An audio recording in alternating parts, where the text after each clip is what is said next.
చేసిన పాత్ర కూడా అంటే ఎక్కడికో పోతున్నాం తెలియకుండాను. సరే మళ్ళీ మంగళగిరిలో అఘోరి హల్చల్ జనసేన పార్టీ కార్యాలయం ఎదురు బయట పవన్ కళ్యాణ్ ని కలవాలని డిమాండ్, ప్రధాన డిమాండ్. ఇది కూడా మేము పాత టాపిక్. అవును, ఈ రోజు ఇక్కడ గొడవ అవుతుంది, మొత్తం ట్రాఫిక్ జామ్. చూశాను సార్ నేను అది. పాపం ఆమె మీద కూడా నాకు తెలియదు కానీ ఆమె మీద కూడా నాకేం లేదు. ఆమెకి ఎంత తెలుసు అని ఆమె ఏదో ఒక నమ్మకమనో ఏదో వెళ్ళారు. ఆమె రోడ్డు మీద కూర్చున్నారు, అక్కడ కారు వాష్ చేస్తానంటారు. పోలీసులు వెళ్ళారు. ఒక మంచి విషయం అంటే ఆంధ్ర పోలీసులు అక్కడ వెళ్ళి ఆమెను ఆపడానికి ప్రయత్నించారు. ఆమె వినలేదు, కొట్లాడారు. నా దగ్గర ఆ వీడియో ఉంది, మీకు కావాలి, మీరు కూడా చూసే ఉంటారు. అది చాలా గొడవ అయిపోయింది. అది ఎందుకు అలా అయిందో వద్దులే యా వీడియో. ఏంటి సార్ ఇది? ఏ భక్తి సార్, ఏ మతం సార్? ఆమెను కూర్చోబెట్టి ఆమె పవన్ కళ్యాణ్ కలుస్తానంటారు. ఆయన కలుస్తాడో లేదో నాకు తెలియదు. ఆయన ఇప్పుడు మహారాష్ట్రలో ఎన్నికల ప్రచారంలో ఉన్నారు. చంద్రబాబు గారేమో తమ్ముడు మరణం వల్ల ఆయన తిరిగి వచ్చారు. ఆ అఘోరి కౌన్సిలింగ్ చేయాలని నేను మొన్న కూడా చెప్పాను మీకు. ఆమె కౌన్సిలింగ్ చేసి ఆమెకు తగిన భద్రత రక్షణ కల్పించి ఆమెను తిరిగి తల్లిదండ్రుల దగ్గర చేర్చటం.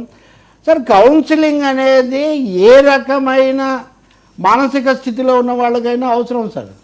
అది నేను భక్తి పేరుతో చేశానన్నా, నేను ప్రేమ పేరుతో చేశానన్నా, లేదు నేను ఒక విధమైన మానసిక పర్యవసానాలు ఒకటిగానే ఉంటాయి. ఎందుకంటే సాధారణ వ్యక్తులు ఎవరు రోడ్డు మీద ఆ స్థితిలో వెళ్ళి పోలీసులతో తగాదా పెట్టుకోరు, అంతే కదా.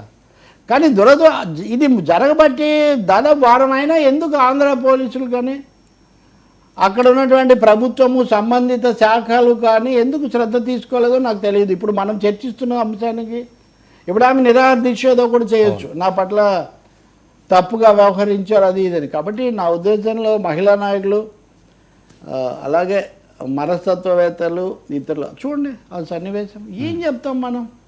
ఎప్పుడైనా ఊహించారా ఇటువంటిది? అసలు ఊహ కూడా అందని ఒక ఉద్రిక్త పరిస్థితి.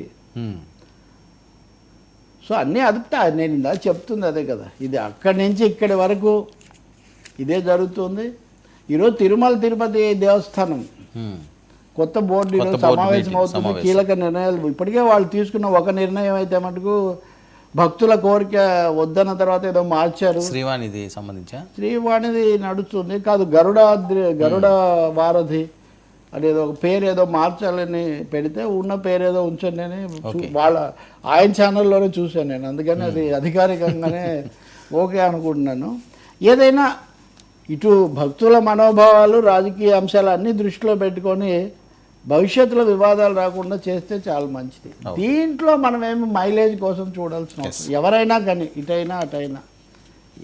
మొన్నది వార్త కూడా ఏదో ప్లే అయింది కదా సార్, ఆయన డబ్బులతో ఆయనే వెళ్ళారట, ఆయన కార్లు ఆయనే తీసుకెళ్ళారట, దేవస్థానానికి సంబంధించి ఏది కూడా పైసా తీసుకోలేదని. మంచిదే. ఇప్పుడు అవకాశం ఉన్నవాళ్ళు సమాజ సంపద. ఇప్పుడు ఎన్టీఆర్ నేను ₹1 జీతం తీసుకుంటానని ప్రకటించేవాడు. నాకు తెలుసు, నేను చాలాసార్లు